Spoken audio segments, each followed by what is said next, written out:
Welcome back after a month to the On the Down Low podcast. So yeah, let's address the big burning elephant in the room. You haven't seen me or really heard from me in about a month. And I'm fine, all is well, all is good. Life just got really hectic there for about a month. Just in school, life wise. I turned 21 in the mix of that. And so thank you for everyone that wished me a happy birthday. Um, but it's been a busy little while. So if you're friends with me on the Download Podcast Facebook, you saw that last week I posted a schedule of how I plan to finish out the month of February, because January was kind of the trickle down of me uploading for a little while. The upload schedule got knocked off beat just a hair, just a little bit.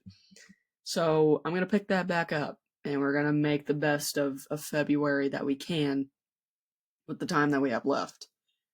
If you're also watching this, you're seeing that I'm now holding my microphone instead of just having it sit right here.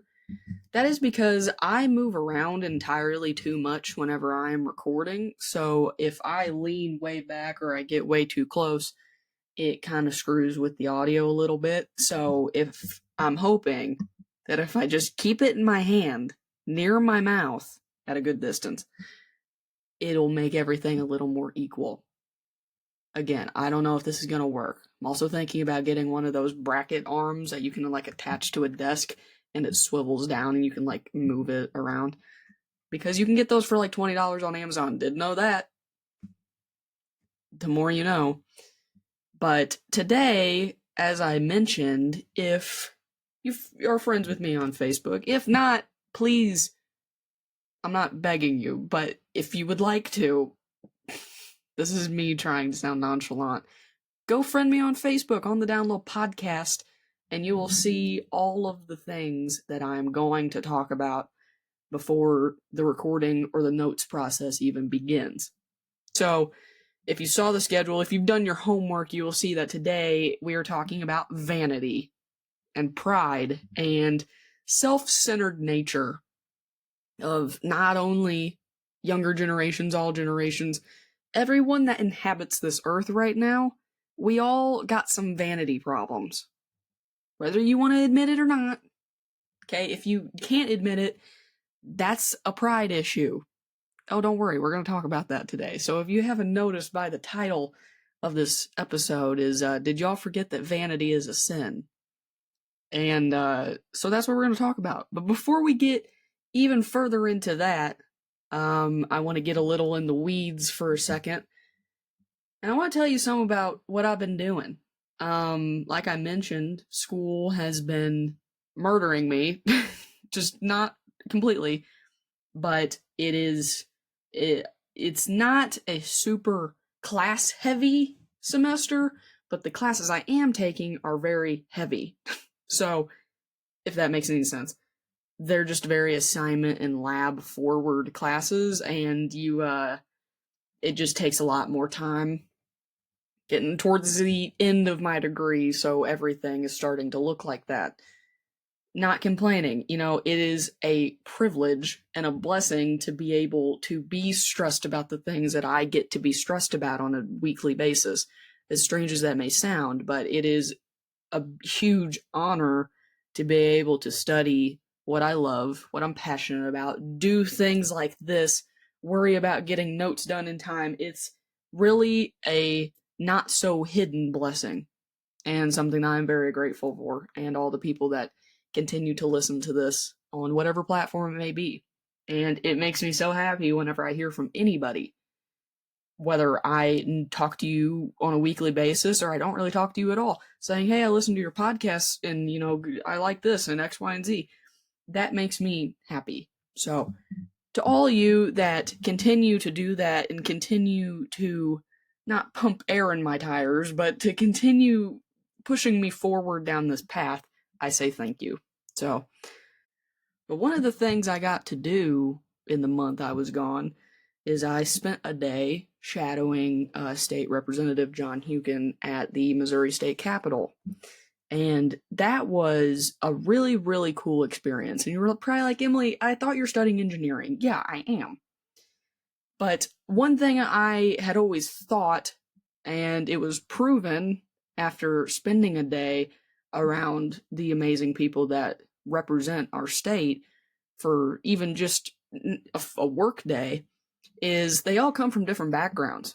You got some engineers in there, you have some medical field professionals, you have the education, the teachers, you have a big mix of all these different professions. And of course you have the law and the government and the political science people, but it isn't just that one pigeonholed profession. It's everyone. And I've made it known to the people around me. I made it known to myself and kind of established it internally, because there for a while I was like, oh, that's kind of I don't even know if that'd be something that I could consider in my future, but I would like to fall further into politics and maybe hold a state or federal office at some point in my life. So that was a fantastic day to see in just a glimpse, of what goes on and what it looks like. And so it was a really cool experience, and definitely something that pushed me further into knowing that politics is something I will do in the future. So that was something I got to do. But also, whenever I wasn't doing school, wasn't all the different fantastic opportunities that I somehow find myself having the chance to do, I've been reading.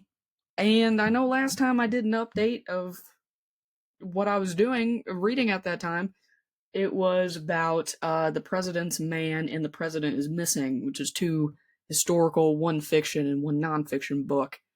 I kind of stopped reading those because I was getting to the point where I couldn't find the time to sit down and read and just only read, so I started listening to audiobooks a little more. And one of the books I'm listening to, pardon my French, is Don't Bullshit Yourself by John Taffer. And that name sounds familiar. He is the host of Bar Rescue.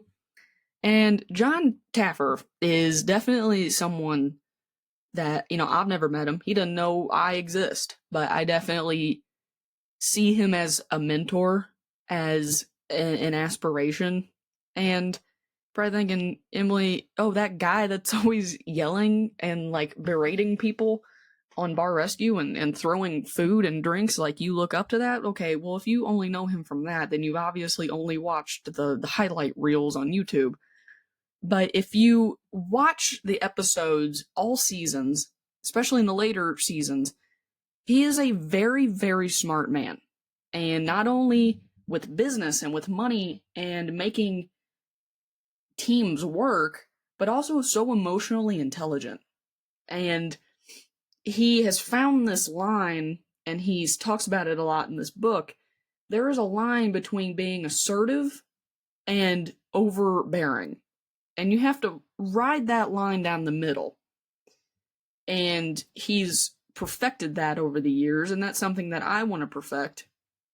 Because I am a little more of a forward personality. I don't really sugarcoat anything. Sometimes that comes over as overbearing.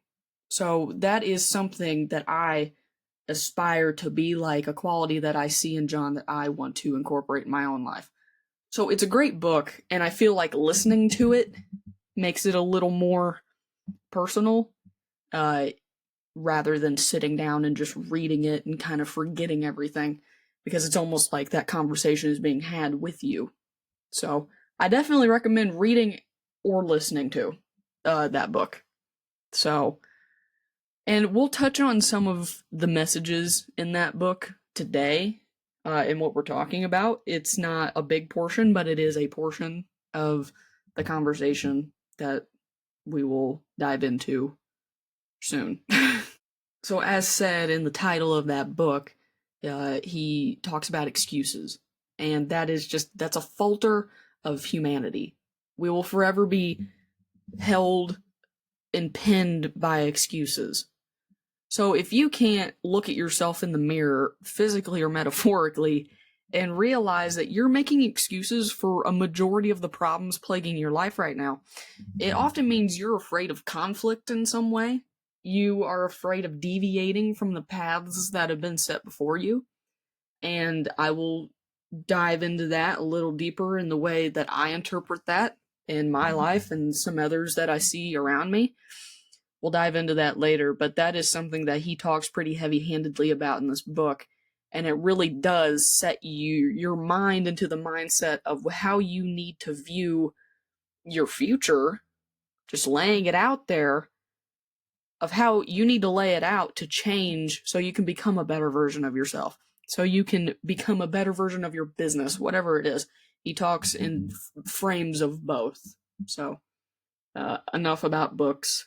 We got a lot talked about. So, not a lot, but we got some history and some references to talk about before we get into my thoughts. So let's go right into that. Enough yapping, and let's just dive head first. So as seen in the title of this podcast, there's going to be some references to the Bible, because that's where I found the inspiration to talk about this. I know that some people, no matter how hard you try, will push and shove away from you and resist even at the mere thought of mentioning Christianity. And if you're one of those people, I'm going to dive into both sides. I'm going to dive into the psychological, personal, very human-based side, then the spiritual, the Christianity side. So, I can lead you toward a different way of thinking. I can't make you think that way. So, we'll leave that there. Alright, it's serious whenever I get the pen out, my Apple Pencil, because I feel like an academic whenever I'm holding this. Like, if I'm holding a pen or a pencil of any kind, you need to listen to me. That's not how that works, but that's how I feel that works in my mind. So, the first order of business is the biblical references. So, in the Old Testament, vanity, and in the New Testament as well, is tied to pride, which is one of the 7 deadly sins. So, that's what this was originally going to be about, was just pride, and self-centeredness, just solely those two. But then it kind of morphed into some of the framework that I've already given to you so far. So it is one of the 7 deadly sins, and self-centeredness is tied to that, of course, and usually strictly connected to any worldly basis or material, superficial reasons. So that's the frame that's laid out in the Bible.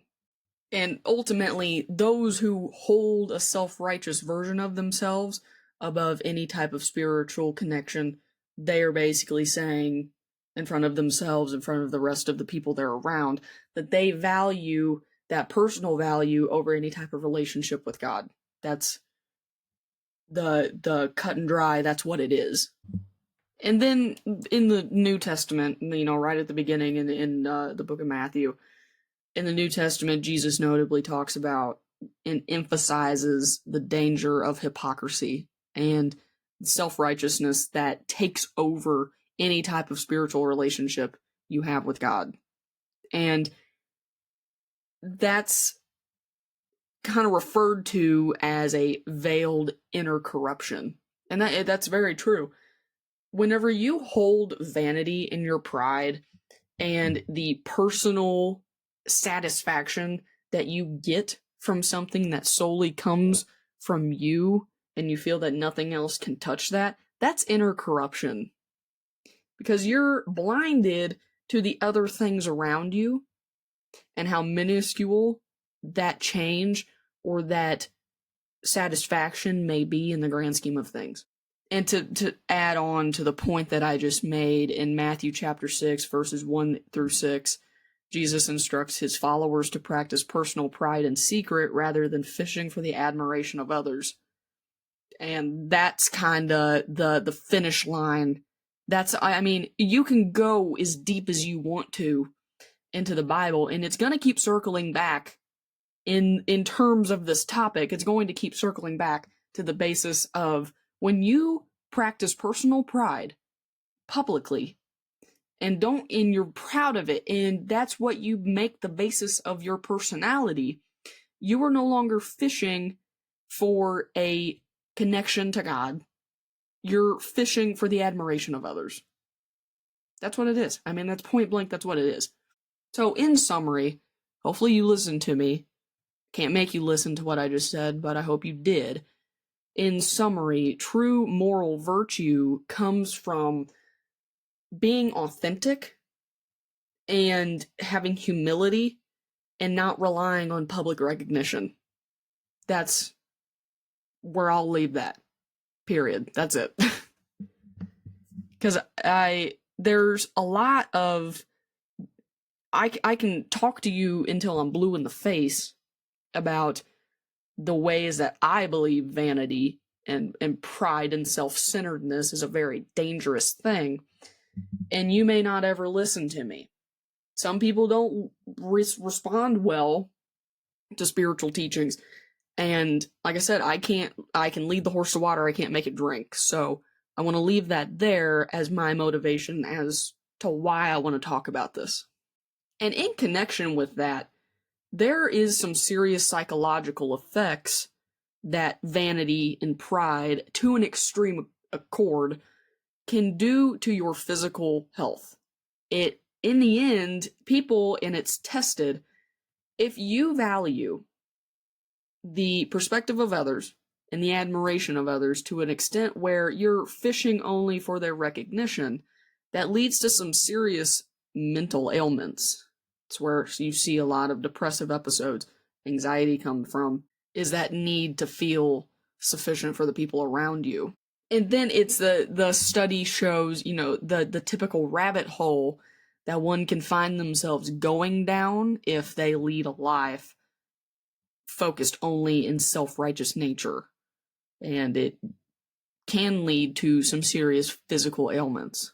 Ailments coming from the need to lead a harmful lifestyle to appease others. And in all, it actually scientifically leads to an earlier death of whatever cause it may be. But there is a pipeline connection between physical and mental health and the need to please others.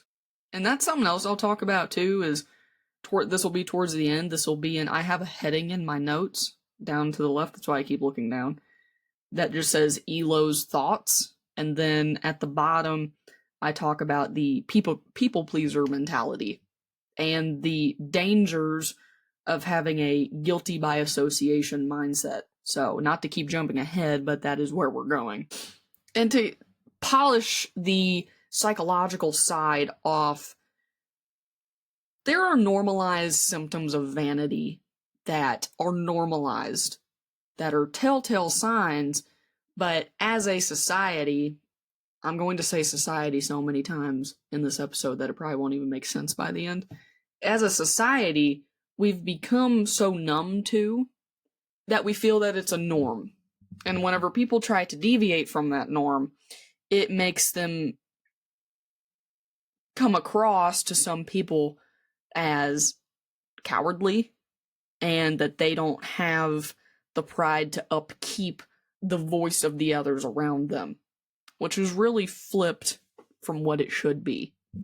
So some basic things, I mean, these are pretty scratching the surface type of things, but if you're doing whatever necessary to change your image in order to please a social crowd, a social setting, or societal standard that goes beyond the typical personal maintenance and hygiene, that's a pride issue. I see this with the gym a lot. And I'm a gym rat, there's no hiding it. I work out about 5-6 times a week. And I fell into it for a while, the need to show others that I am indeed making progress, when in reality, it doesn't matter. Okay, that sounds harsh, And I'm not talking about like bodybuilding and like powerlifting and stuff like that. Those are that's a competition setting. That's a sport. That's an athletic event. But those that are strictly, for the most part, doing and flaunting themselves in that way that does not correspond to a competitive event, there's a pride and an esteem issue there.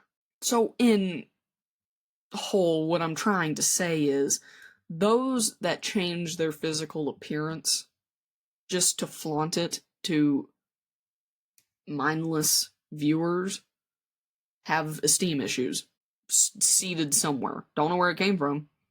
Again, that prize sounds tough, and I know that's bold coming from someone that does work out multiple times a week, that used to want to flaunt the progress that I was making. I no longer do that because I found that it means more whenever I can keep it to myself or to the people that I know are supportive around me that are in the same drive for that common goal. It means more to keep it in that personal bubble rather than to flaunt it and to put it on whatever face that you can put it on in media. It means more than it ever meant posting it on any type of social media site. And I don't want this to come across as me barking orders that you need to stop being proud of yourself and stop posting it or whatever. But what I am saying is, if you are making a drastic alteration in your life, then the first thing that comes to your mind is, ooh, I need to post this. Why are you doing it in the first place? If you cannot personally recognize it, that's my challenge to you. If you do something or change something in your life and you're proud of it, don't put it anywhere. Keep it in your mind. Keep it to the people that are in your close circle, that you know that they are also working towards that same goal as you. Keep it personal. Keep the circle tight. You don't need to shove it in everyone's face. You don't need to post it everywhere. That is what I've gotten so irritated with. That is a normalized standard for at least my generation. It's kind of trickling into some of the older generations, and definitely the younger one under me, is the constant need to show in some way, as in a progress report, to others that have no idea who you are, don't know you personally. All they see is that you're trying to show off in some way. That is a form of vanity. I might be getting some dirty looks right now through the screen. If you cannot accept a personal accomplishment and keep it personal, you're working towards the wrong goal. You're not doing it for yourself. You're not doing it for your health. You're not doing it to make a positive change. You're doing it so you can show it to someone else. It doesn't matter. If that's why you're doing something, you need to reevaluate why you're doing what you're doing. That got a little heated. So that is the basis of psychological effects. And we are all red-blooded mammals, just like your cats and dogs. Do you realize how easy it is to classically train a human being like it is to classically train a dog to sit? If they hear a cue, sit, and then they know that their reward is a treat afterwards. Humans are the same way. If we post something, and we know that the reward is going to be someone commenting, loving, sharing, whatever, that's our reward. That's the same thing as telling your dog to sit and then getting a treat. We are not complex machines. If you understand basic psychology, you can change the way that your brain responds to these reward systems. This is going to trickle into another episode, I feel. There is a huge issue with dopamine releases in my age range because we have constant access to the things that make us happy. So if we are ever feeling that we need to watch something or do something or whatever, it's at our fingertips. It's in our back pocket. And we are constantly seeking a dopamine release. And that leads to mental ailments. I'm not a psychologist. I'm not licensed to tell any of this. But there is a huge statistic growing that, and you see it, you can throw a stone out in a crowd and it would probably hit someone that says that they experience depressive episodes, that they feel that they have no happiness, that they cannot find something that sparks that dopamine light in their brain. We have horribly, royally ruined our brain's functioning processes, basic functioning processes, because of many times the need to feed our pride and to feed our self-centeredness. And it all leads back, because think right now, if you post something anywhere, doesn't have to be any certain site, any certain wherever, and it doesn't get as many likes as you would hope it did, that makes you a little upset. So, classical training, your cue is to post something, and then you don't get that reward, it makes you upset. So it's the same thing with a dog, telling it to sit, and then it not getting its treat. It's not going to make that release in their brain. Okay, I'm studying engineering. I don't know why I'm talking about mental health right now. So let's get into kind of the tail end of the ELO thoughts. That's literally what it says on my notes. So for this episode, vanity, I will define it by the basic biblical references that I told you at the beginning of this episode. I will define it as the superficial personal desire to appease the norms surrounding us, as well as the need to prove our individual self-righteousness to the public world. So word for word what I wrote in my notes. That is how I am defining vanity. As I told you that I would loop back to this later in the episode, about the book I was listening to, by John Taffer. There is a pipeline I personally believe there's a pipeline connection between people that fall victim to excuses and leading their life through sort of liquid boundaries, if you want to say that. They don't really have any solidity to what they're saying yes and no to. And those that seek the validation and representation from others. Because think of how much easier it is to just make the excuse and say, I'll do that tomorrow. Or to follow the guidelines of others. So many people, and this falls into a confidence thing as well, are afraid to deviate from many norms because they feel that they're not going to be able to find the answers that they need to set those lines for themselves. And you ultimately pigeonhole yourself into that follower herd mentality, and you fall victim to the crowd. And the biggest plaguing portion of my generation, my personal life, it's not as bad as it was, but it was at one point in time when I was a younger teen, is my generation now is having the constant barging in of societal standards that are very unaccepting of many people. And other generations have seen this. Every generation has seen this in some way. There is a standard, or there's a group of people that do not accept you for whatever qualities you bring forward. But now it's even worse because it's at every peak and corner that we go around. It's everywhere.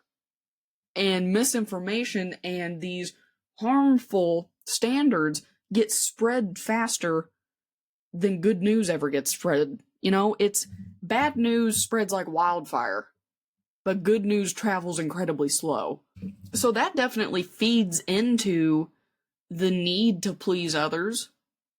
Think of how much easier it is to just go along with the flow of the people that you may not be exactly proud to represent. It's so much easier to look at the issues in your life and see them and say, I'll do something tomorrow. I'll do that later. There's no better time than now. There's no better time. You're not going to be any more motivated to do it tomorrow than you are right now. That's never made any sense to me. It's just a way for humans to find a reason to detach themselves from responsibility. That's all it is. It's easier to look at the issues that are coming mainly from us as the source and to say, I'll deal with that later. And in that meantime, I'm going to find a reason why it's not my problem. I've previously kind of touched on that in the discipline episode that I made, the ego episode that I made. It feeds into everything. And that need to stay in between the lines of a standard that you're not exactly sure you want to represent. I'll change that tomorrow. I'll pick that up later. I'll do the X, Y, and Z sometime, some other time. When we remove ourselves from the association of changing a portion of our lives, we no longer take it seriously. If, like I said earlier, if you cannot look in the mirror, physically or metaphorically, and say, I am the driving reason for this problem, you're not ready to address that conflict in your life. A majority of problems in our lives we have control of. More than 90% of the issues that are plaguing you right now can be solved by you. And stop putting so much stock into other people and other people's answers for something. And I've already talked about that before and have gone over my views on the herd mentality. It is not always the best option to just go along with what everyone else is doing. This goes back to bar rescue. When John Taffer rescues these bars, what he'll do every episode is he asks the bar owner why they think the bar is failing. And he has done more than 200 episodes at this point in time on this TV show, and more outside of that. And he said that he has never once heard one of these bar owners say that I am the reason that this bar is failing. They will wipe their hands clean of any obligation that they are the reason that they're doing bad. He said he's heard people blame it on the currency changes in other countries. He's heard them blame it on the presidents. He's heard them blame it on everything, but themselves. And to pick up where I kind of trailed off a couple of minutes ago, you have to be very cautious and step around a lot of landmines. So what I mean by that is, many people feel the need to not only follow the herd, but to maintain and upkeep the voice of the herd. So I could use the example of politics. This is a great time to use that. Someone may be kind of on the fence about a candidate, but they're afraid of being disowned and pushed away from that party. So they're going to shout and be the one yelling till they're blue in the face about something they don't even believe in. It's sad. It's sad that people do that, and they would rather scream and yell about something they don't fully believe in than to just stand up and say and deviate from what those people are representing. It is our personal, humanly responsibility to pull ourselves away whenever our moral virtues and norms of the people we're around are less savory than how you want to represent yourself. People will fall victim to vanity and self-centeredness whenever they follow the winning team, the quote winning team. They may not even believe in that winning team, but they feel that because they are the one that's on the winning side, that they are better than whoever is on the other side of the aisle than them, that they get a little bit of an ego boost, pump some more air in their tires. And just because you're around those people, and you're around someone in your personal life or whoever in your surroundings, and you're not exactly fond of the way that they represent themselves and the way that they handle themselves personally and internally, that doesn't mean you have to act the same way that they do. But that takes strength to change that. It takes strength and realization that you don't have to be their clone. And I'm not saying, oh, go be 100% unique, be a person that no one's ever seen before. I'm saying, be true to yourself. If you even have an ounce of intelligence in your brain, you don't even have to think twice about the things that you believe in. You don't have to stop and think that, oh, well, maybe I'll do this, but I'm not really sure, because no, your morals are sound. Whether they are ethically sound is a different question, but they are sound in your own mind. You know that. You know your answer before you even have a chance to question it, or someone else has a chance to question it. But rather than moving on and making yourself, your personal pride that is definitely needs to be represented, you're going to go along with the grain of everybody else. And you will oftentimes feel guilty because you let yourself down and your morals and your beliefs down because you would rather please other people. Vanity is a known ploy that people fall into. Vanity does not have to be the simple flaunting exercise or the flaunting demeanor that people have. It can be vanity, can be guilty by association. If you are following someone that's vain, that makes you vain.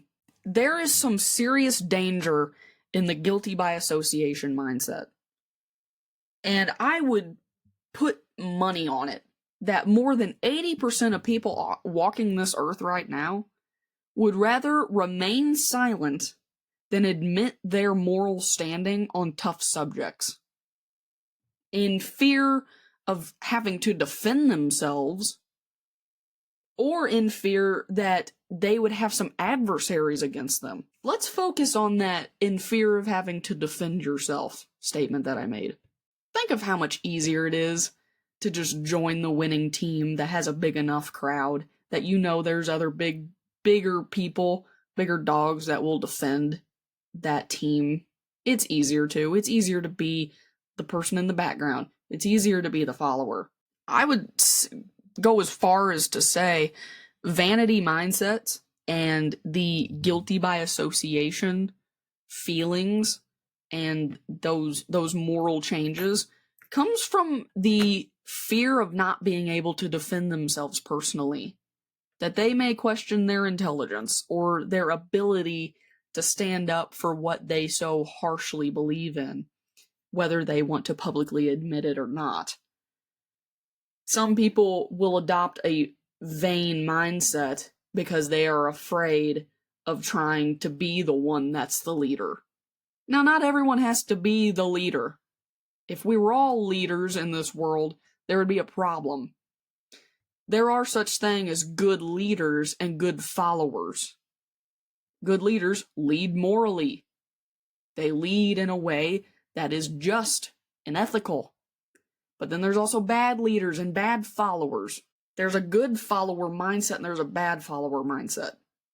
If you're following someone, a government leader, religious leader, whoever it may be, any mentor in your life, and you morally relate to them and you don't have to question it for a second, that's a good follower mindset. You are practicing your moral soundness rather than the satisfaction and the acceptance from others.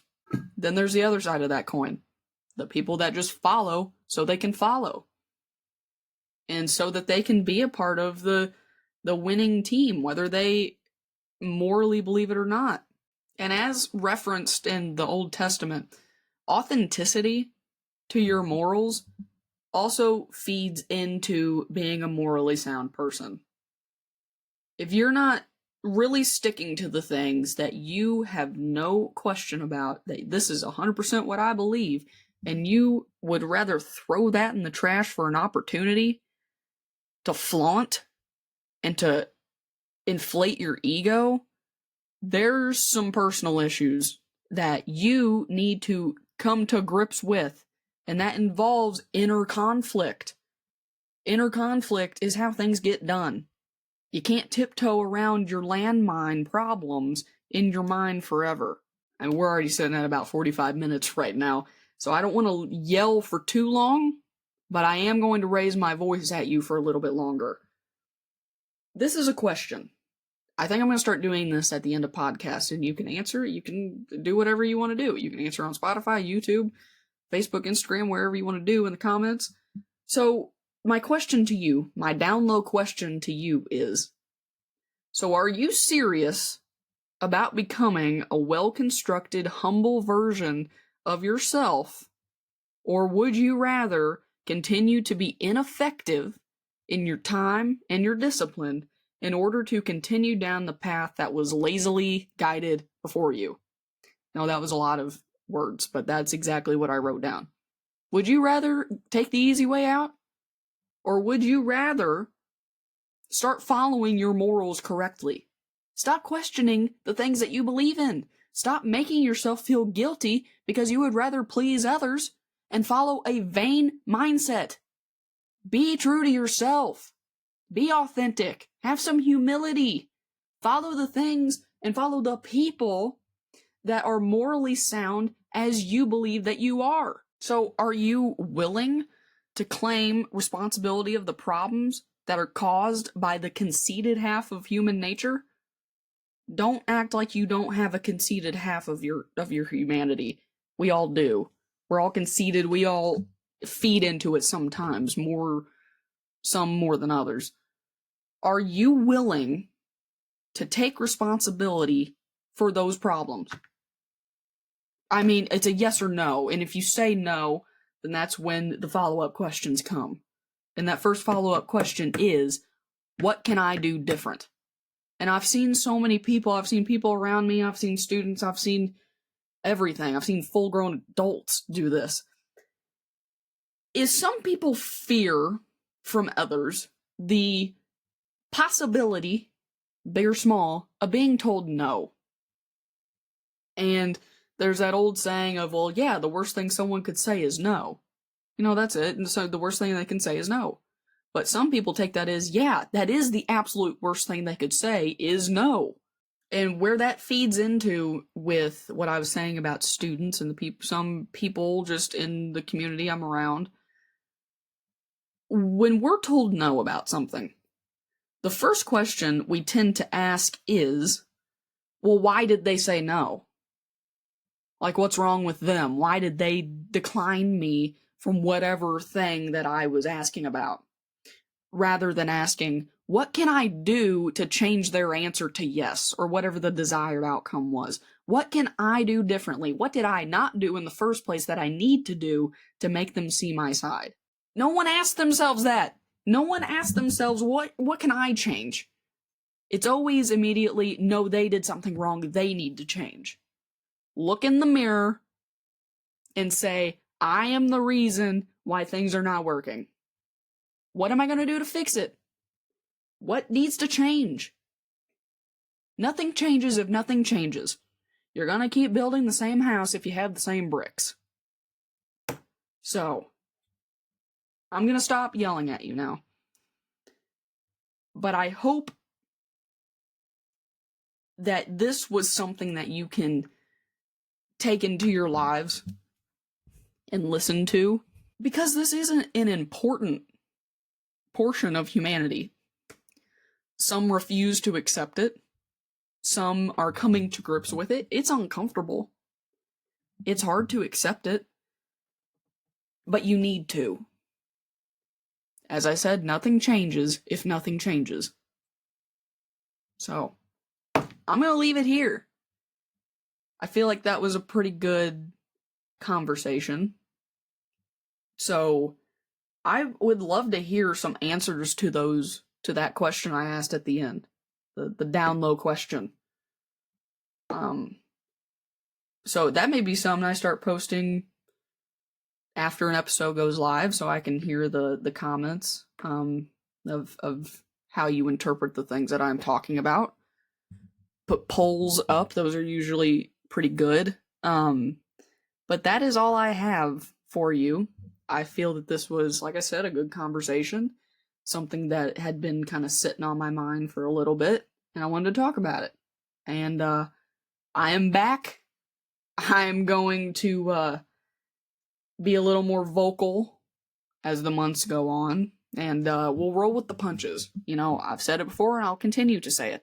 I am a college student, so I do have some pretty heavy responsibilities at school, and I'll just keep rolling with it, and I hope that you keep rolling with me.